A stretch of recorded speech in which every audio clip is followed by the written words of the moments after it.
I shook hands with Mr. Nimoy the very first day of work, and I said, you seem to think I know what I'm doing. And I just said, I really don't. I just didn't feel like I had the Vulcan mojo. I would like you to put your hands together, sound like a million people, for the amazing Robin Curtis.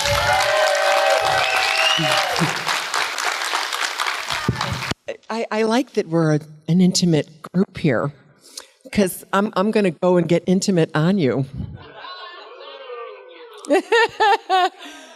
Good morning, everybody. How's everybody doing? Good. Here, let me get settled.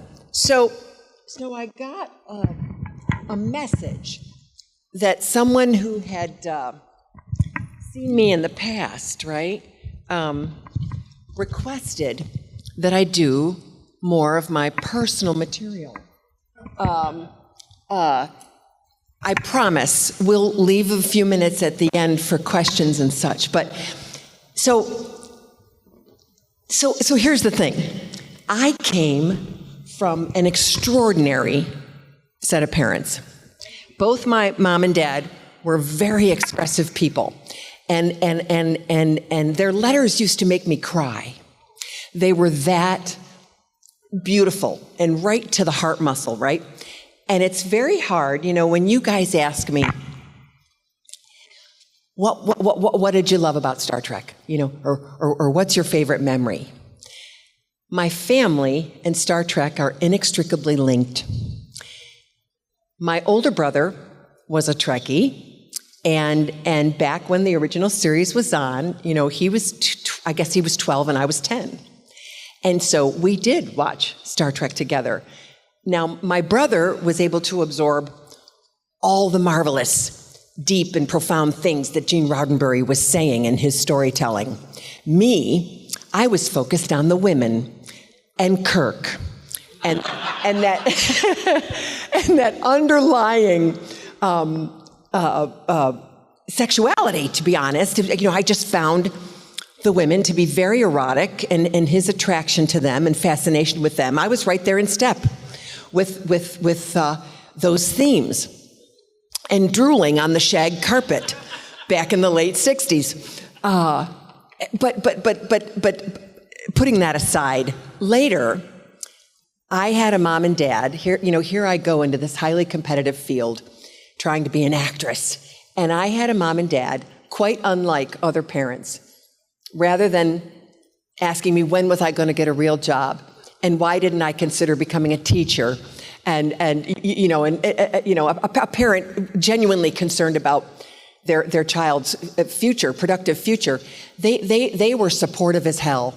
My dad was the only dad in the bleachers when the girls' basketball teams were playing, when I played basketball. And when we got in the huddle, the message from the coach was, "Don't throw the ball to Curtis."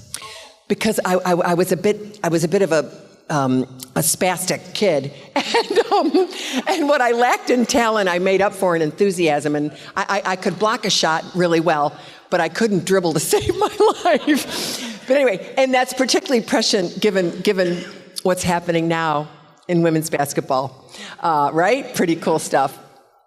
In any case, way before it was popular, my dad was in the bleachers. Where am I going with all this? So, no, go with me. So in June of '83, my dad was diagnosed with cancer for the second time. He was just about to pass, back in those days, 40 years ago, right? John Wayne had set the bar, and back in the day, if you got to the 5-year mark and you didn't have a recurrence, that your chances got better and better that it wouldn't recur.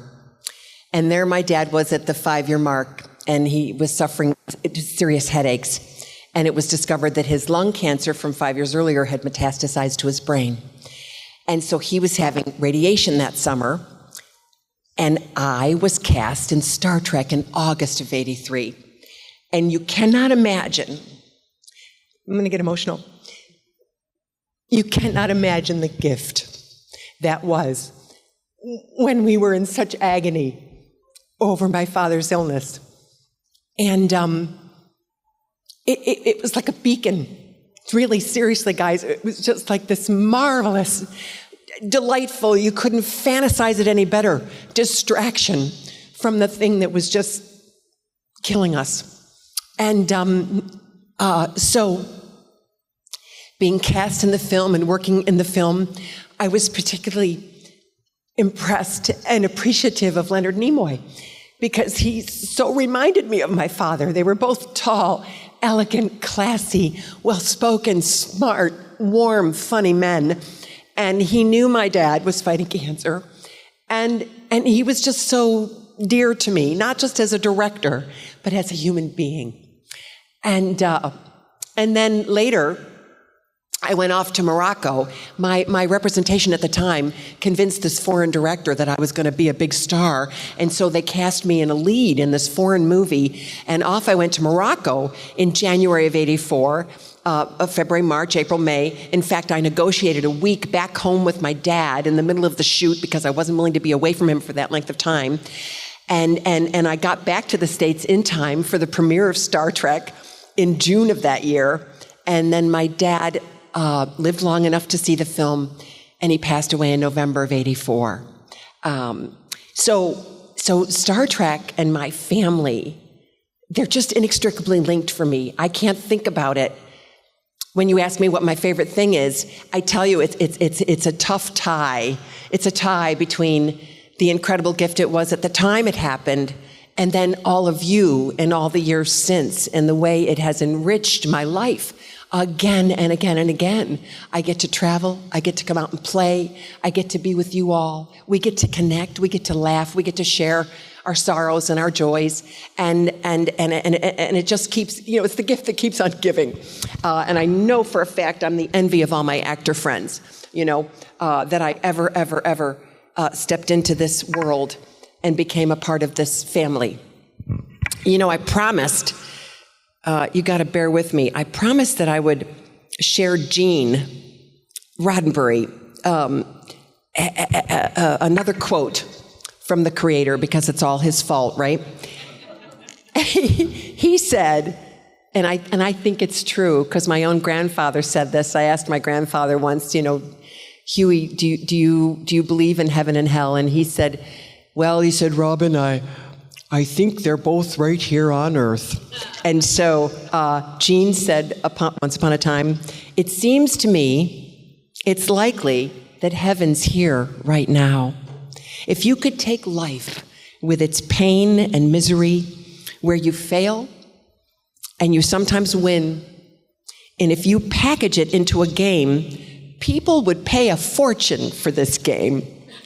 And I don't know that I'd want it to be resolved so peacefully that the game would be all over.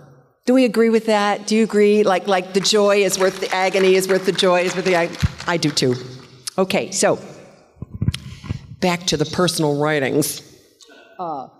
So I'm going to share a little bit of this one woman show that I wrote. It's one of those things. I think artists are sometimes their own worst enemies. So I wrote it, but I don't have the guts to sort of stand up and put it out there. So when I first wrote it, I think it was the sexual odyssey of like a 40-year-old woman or a 45-year-old woman, and now it's the sexual odyssey of a 67-year-old woman. At some point, it's going to be unseemly, and I'll just have to shut the hell up about it. But I think I can still eke out a little pleasure from it. So I wanted to sort of start out with that, and then I'm going to shift to some things my mother wrote to me. And then I promise we're going to have some moments at the end to have a conversation, because I know you guys have heard all my stories. You know all my stuff. I've been kicking around. It's my 40th anniversary, guys. Isn't that cool? 40 years. Woohoo! So I don't see any children in the audience. Oh, yeah. Okay, we're safe. Here we go. It's called A Good Girl. The Sexual Odyssey of a 67-year-old Woman. I've looked at most everything in my life that interested me, and I've asked one simple question. How do I get that in my mouth? My thumb. Lickamaids, pretzel rods, bologna, Pepsi, popcorn, music, God, boys, beer, men, women, men. I put a lot of them in my mouth, in every part of me. June 15th, 1956, after a mere 10-minute labor, I was born. The only girl between two brothers, and my mother cried, "My cup runneth over." Robin Louise Curtis. Robin after my father, Robert, and Louise after my mother, Carol Louise. My mom's big boast was that I never cried until I was 2 months old, at which time I fell out of my crib. She claimed that for most of my toddling life, I was hairless, chinless, and with eyeballs so large my lids remained at a creepy half-mast while I slept. Her friends teased about my odd appearance until at the age of 24 months, to my mother's great satisfaction, my hair grew in curls and the rest of me caught up with my large brown eyes. I grew up in New York Mills, a small Polish village east of Utica. Mayor Patrika pumped gas in the filling station on Main Street, and his dog Skeeter, a German Shepherd, would come out for a pat. And the lone textile mill still in operation was the Lolly Mill, where long underwear was manufactured for the cold winter months. You're nodding like you know where I'm speaking of.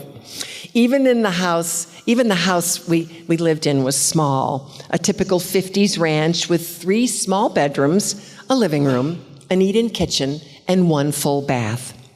Nudity wasn't unusual in our house, and there were often 2 or 3 people in the bathroom in concert with one another, one brushing, one showering, one peeing. When we were little, my brothers and I bathed together, and their male anatomy was there as ordinarily as the shower curtain or the soap dish.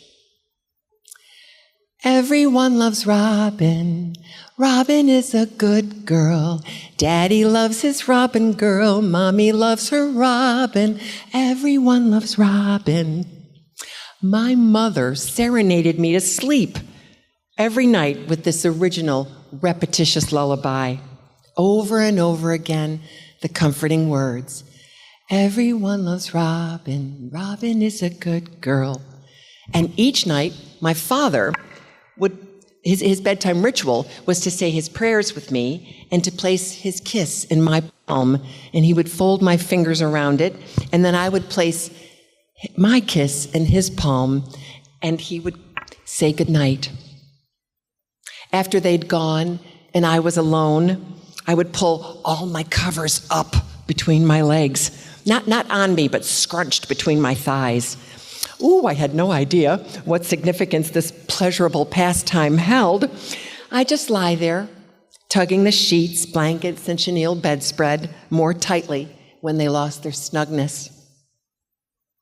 A film strip in the elementary auditorium gave all the other 5th graders and me almost too much information about reproduction and what to expect from our maturing bodies. Words like menstruation and pubic hair and intercourse hardly aroused our enthusiasm for puberty. It would be the confines of our garages and breezeways and kitchens where we learned about our bodies and growing up. One day, over my next-door neighbor's Formica tabletop, Genevieve Carbone's mom chose to expand upon the sex ed the public school system had already provided. Mrs. Carbone told us about kisses and falling in love and the pleasure men and women derive from their bodies together. And before we could appreciate her bold attempt to clue us in, Genevieve and I ran out of the kitchen in a fit of giggles. We made a beeline over to Sherry McDougal's house. She was the oldest and more mature of our playmates. Sherry always took the role of school teacher when we played school. And in that same loud teacher voice, she hissed at us, "That can't possibly be true. That's ugly, ugly. My parents could never do such a thing." And into the spotless McDougal household she ran. So Genevieve and I were fascinated by this new information, and Sherry was disgusted. But then Genevieve and I grew up in houses with that comfortable, messy feel. And moms and dads that laughed that secret laugh men and women do when they share something grown up between them in front of the children. Sherry, on the other hand, had a mother who covered every stitch of furniture with plastic and polished a gleam into her linoleum the manufacturer didn't know existed. Mrs. McDougal had fluffy pink rugs to wipe your feet on. I quickly figured out that if a woman is that obsessed with dirt, she probably thinks sex is dirty too. And she and her husband aren't having any. I'm 10, and I'm a voyeur of kisses. I can't help staring and practically drooling upon myself whenever two people come even close to kissing. Christopher Plummer and Julie Andrews in The Sound of Music. Yes! So somewhere in my youth or childhood, I must have done something good. And their lips almost touch. Oh, exquisite. Nichelle Nichols, right? And Bill Shatner in Star Trek. This was the first interracial kiss on television, and I'm more enthralled with the sadistic alien forcing Kirk and Uhura to kiss each other. This dynamic of pleasure forced on the vulnerable would serve much later to be fodder for my fantasies and handily sustains me to this day. I blame it all on Gene Roddenberry. One Saturday in winter, we three kids were all bundled up in the back seat of the car waiting for Mom and Dad to go to a movie matinee. It was a family movie matinee date. And my brothers nominated me to go in and get them for free. We were going to miss the beginning of the movie. I found them embracing in the tiny hall of our tiny house. Their mouths open and fused together. Two skulls had become one. Oh, my heart soared.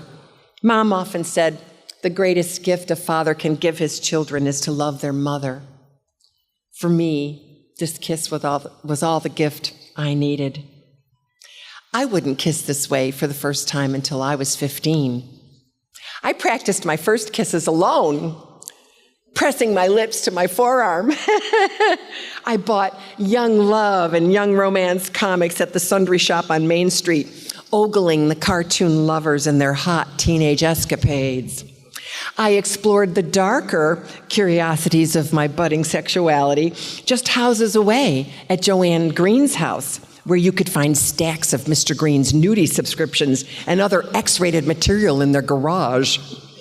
I would not have been proud to have been caught looking. Regardless, I wanted to look. I excused myself to go to the Greens' bathroom often, where I could sneak read from her dad's true confessions in detective magazines. I devoured the tawdry accounts of saucy, loose women wearing scant clothing in hunting lodges with men who shot guns and killed big animals. I wanted to look in the Encyclopedia Britannica at the clear plastic pages illustrating biology layer by layer. The skeleton, the circulatory system, the reproductive system. Joanne and I cooked up perverted scenarios. Oh, like becoming strippers, struggling to make a living in her basement. We would take off our clothes for imaginary men in the cellar. This little game played out until her Polish grandmother, Babsi, caught us with our pants around the ankles.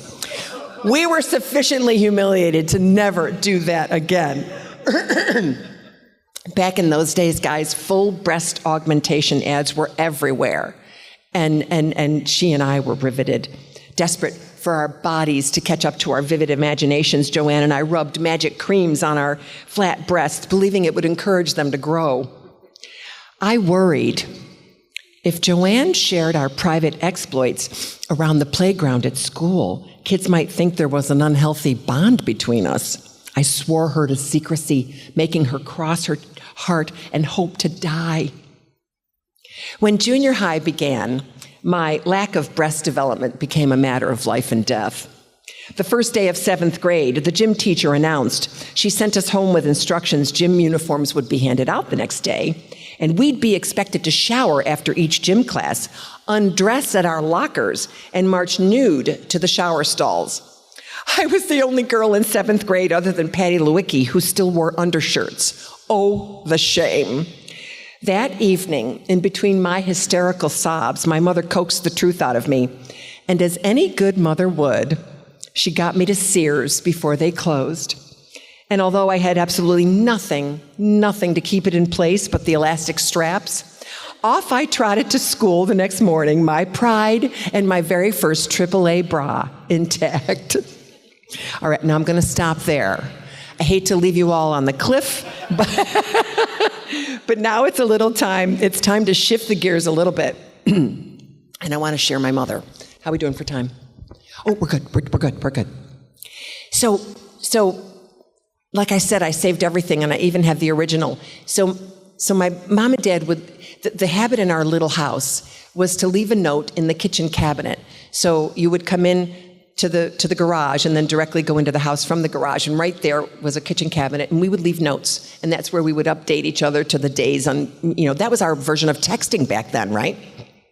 So I came home one day, and I found this note that my mother had left on an envelope. Even back then, we recycled. Robin, I was probably 10. You are truly the best girl a mommy ever had. I truly love you. We are friends and understand each other, even if we are both different in some ways. Yet you know what it is makes me, how I am, and vice versa. Your mom is screwy sometimes, but I love you very much and would do anything for you to have you be a happy and a good girl and a good person. You are, too. Don't worry about the house today. If you are in a mood to tidy, well, fine, but Daddy isn't coming home to dinner, and I will be home tomorrow after school with no plans for the evening. I appreciate your help, like when I'm going out like tonight, but tomorrow, don't worry, I'll be mother and get supper and tidy up, okay? You be the little girl tomorrow, and I'll take care of you. God bless you. Have a good day. Look after Chris, my younger brother, and be kind to him, won't you? He isn't getting much mothering. Know what I mean? Love, love, love, Mommy. Okay.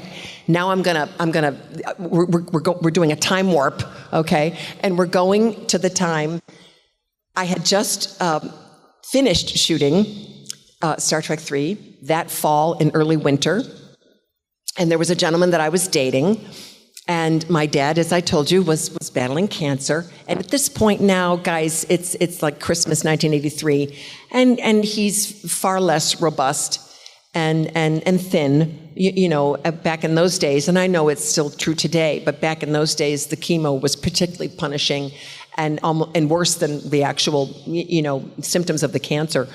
And so the holiday was upon us, and I was home, and my fella had given my mom and dad a shower massager as a gift. And back in those days, that was like a new, fabulous, confangled device, and to have it installed in your bathroom was a whoop-de-doo big deal. And so my mother, this is the thank you note that my mother wrote to Dana for this gift. Dearest Dana, how can we ever thank you for your delightful gift? Our lives are fuller now, thanks to you. Why, Bob, my father, has been able to absolutely forget about chemotherapy and its uncomfortable side effects now that he's bearing such extraordinary pain. I actually dread the day the cast comes off. And to think I almost reminded him to brace himself when using the power massage. Oh, I'm so glad now that I was able to remain silent. You'll never know how much it means to me now that Bob is completely immobilized, to be able to whisk through my morning chores so quickly. What an efficient tool. Just imagine being able to wash one's hair, the shutters, and the mirror all at the same time. The plumber tells me not to worry for a second. In no time at all, a little sawdust will probably take care of the mold forming on the floor and fixtures. By golly, it's a treat to receive a gift that not only is practical, but can bring such frivolity to our day as well. What a good chuckle we have every time we admire the lovely open feeling in our bath. Heavens, it's the envy of every decorator in town. It didn't cost 1 red cent. Even the neighbors laughed the day the power massage blew the shower doors right into the street. Except the ones who are suing, of course. And I think they could very well take a lesson from us on how a good chuckle is wonderful for the soul. And Dana, though it embarrasses me somewhat, I feel I must reveal to you the best application of all for this wonderful gadget. One I'll vow you had never even dreamed could bring such satisfaction. My little old tunnel of love has never, I mean never, been so sweet and sparkling. And I have actually been able to totally remove an ovarian cyst, which has troubled me for years. Dr. Baum says the loss of the ovary itself is of negligible importance since my reproductive years are long overdue anyway.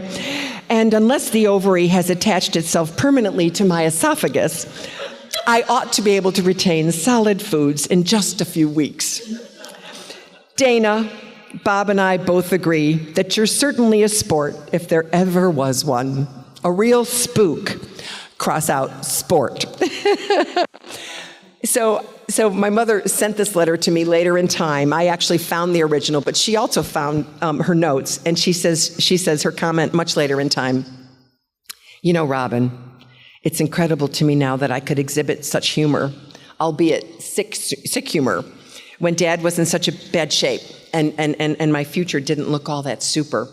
I guess I'm always the eternal optimist, either that or profoundly insane.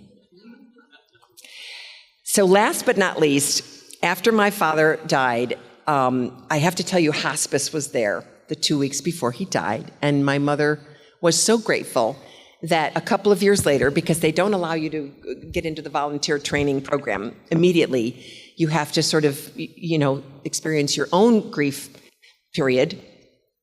But a couple of years later, she herself became a hospice volunteer.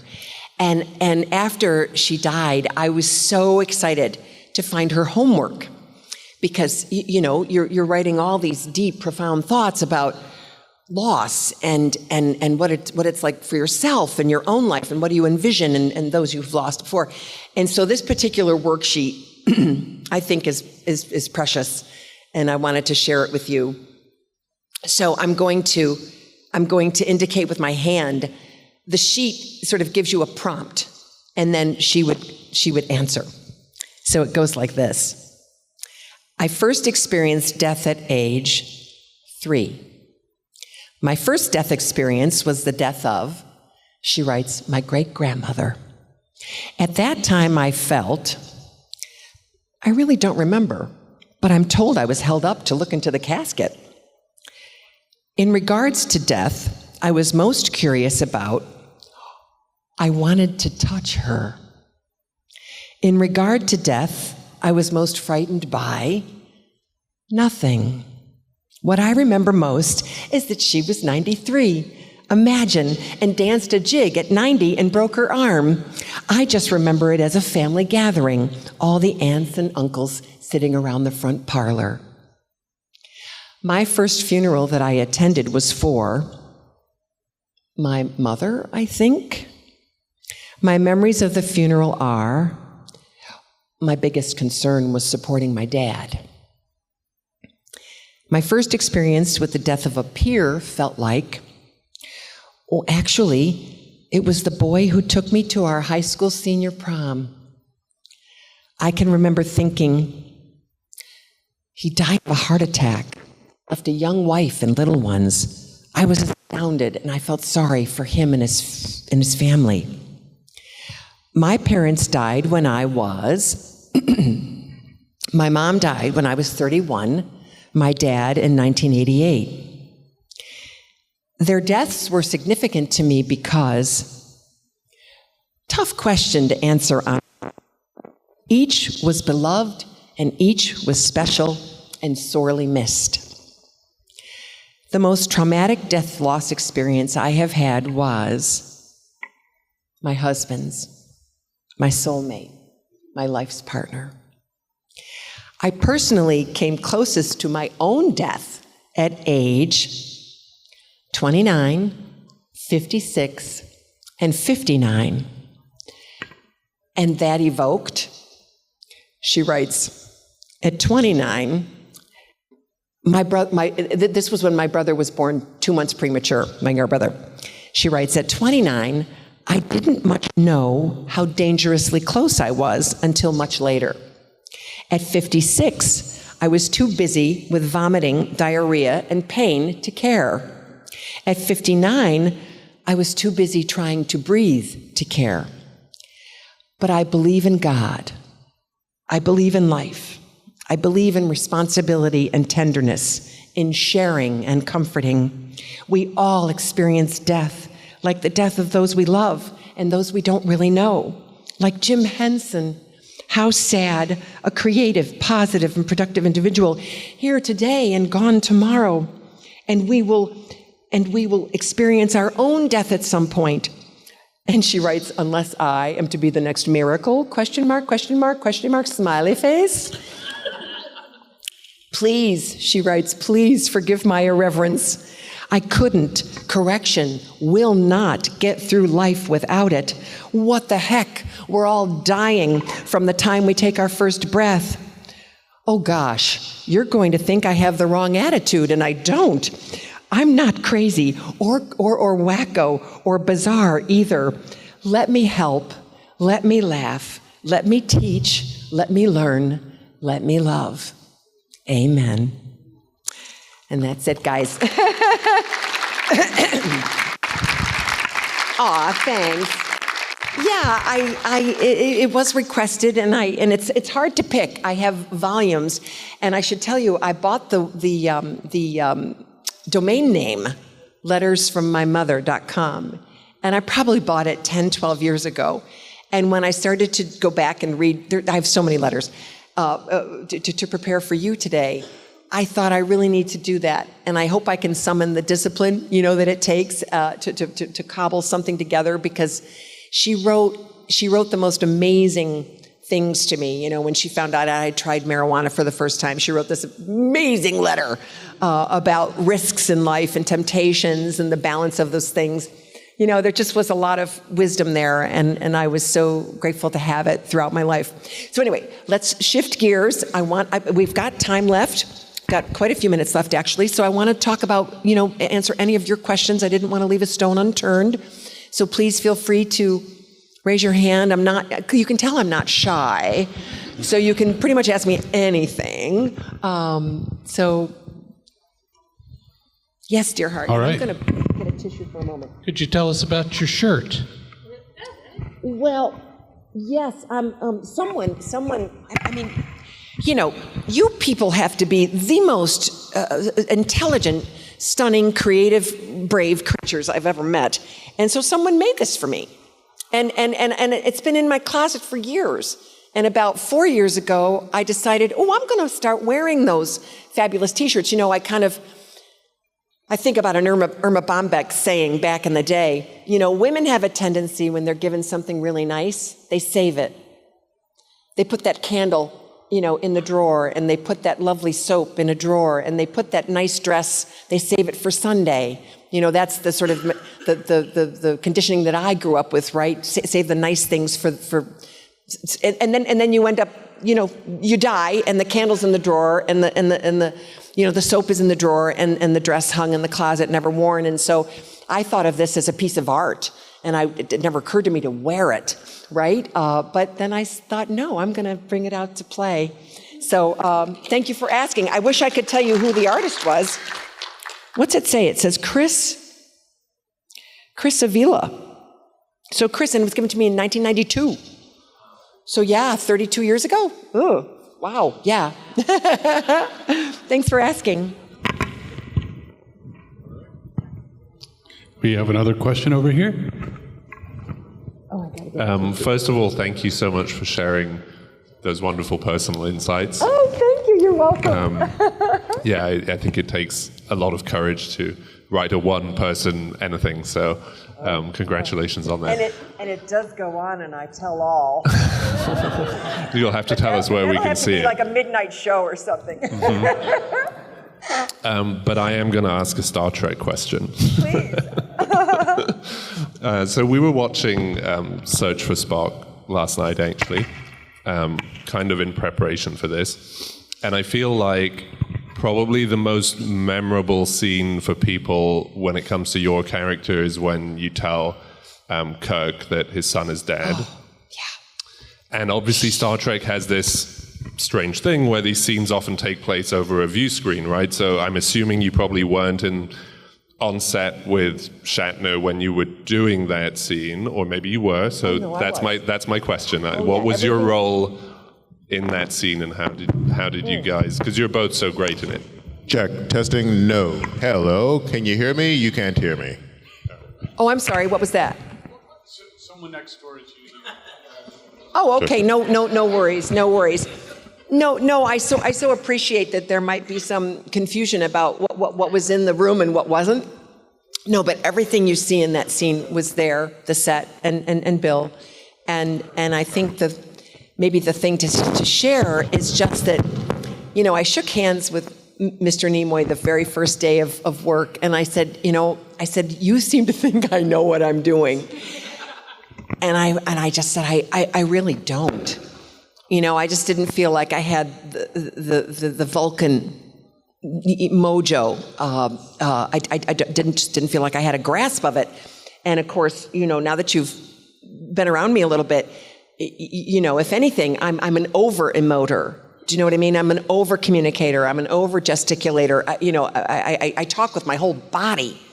And so the notion of just shutting all that down and being very still and comporting myself, was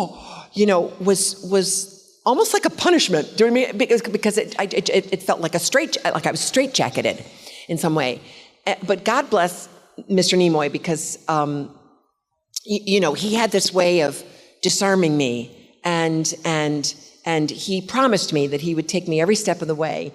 And in fact, before we shot each scene, he'd say, "Come here," and we'd sit just like this at the edge of the soundstage, on the platform, and I'd sit next to him, and he'd say, "Okay, let me hear it," and I would say the lines, and I think maybe for another actor, that idea of being like modulated, almost like the volume on a stereo, might be offensive or insulting or something, but it wasn't to me at all. I said to him, "Oh my God, please, I'm your Gumby, just mold me, shape me, because you're the King Vulcan, man. You know the deal, you created it. Just please tell me." So he did. And of course I wanted to just even, sneak in a little something on that line. I knew the day was coming when I would have to say David is dead, and I was just absolutely, fatutzt is the best word. I was fatutzt as to how that was going to go down, and I remember very distinctly him take, it was almost like, smaller,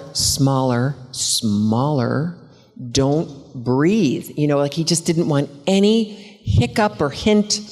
I tried, but then he would corral me in. So it came out as it was, and how that sits in your ear and how that sits for you watching it. I surrender. Do you know what I mean? Everybody has opinions about, the previous Saavik and my Saavik and all that's good stuff. But what I can tell you is it's clear to me that this character was the result of a collaboration, and the director and the actor create it. You know what I mean? And they're so very much in control because they're pulling the strings above you. Do you know what I mean? So they see what they see, and they know the larger story and how you fit. And so there's a lot of trust and faith on the actor's part in the director that they're, that they see the whole story and you're a part of the story, and that you hope that you're just maintaining the integrity of both your part in the story, but the overall arch of the story. So there you are. Yeah, it came to be what it was.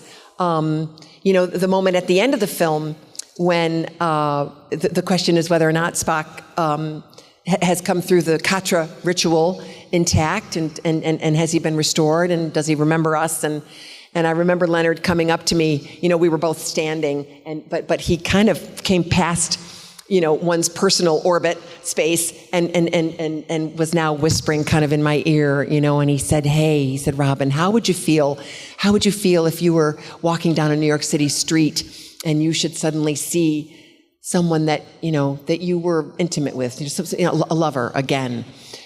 And I remember going, oh my God, wow, that's a big question. I looked up at him like that would be so amazing, and but then I would be, shy about it in some way. And he said, "That's it. That's what I want." So it was interesting that he tricked me into 5 minutes. Got it. He tricked me into sort of engaging with him in that moment. The director, Leonard, Robin, off set, sort of, so to speak, to giving him what he wanted on camera a little while later when he called action. So he.